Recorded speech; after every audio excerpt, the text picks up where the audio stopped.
One is the use of aluminum shuttering. I think, and you know what I'm going to do is I'm going to compare aluminum shuttering with conventional shuttering.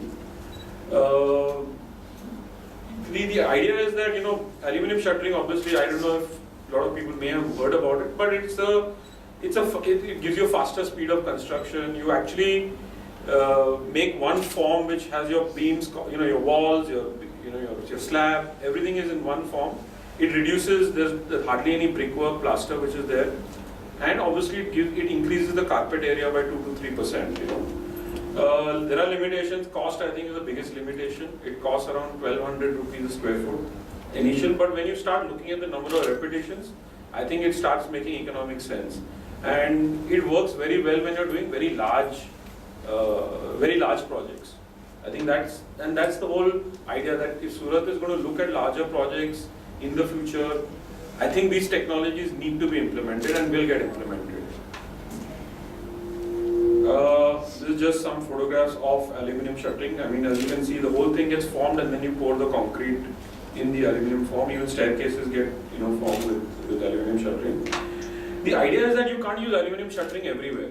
I think that's this thing which I want to show. So we've tried to compare two projects. You know, one project is, you know, like a 9 tower which has 20 stories each and having a 2-level podium, and the other project is a 4 towers with having 46 stories and a 3-level podium.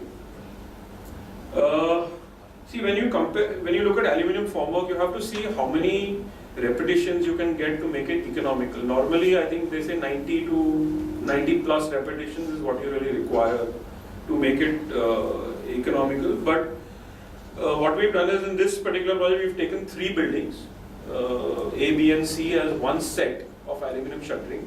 So that same set moves to the A, B and C set, then moves to D, E, F and G, H, I, what is shown in this thing.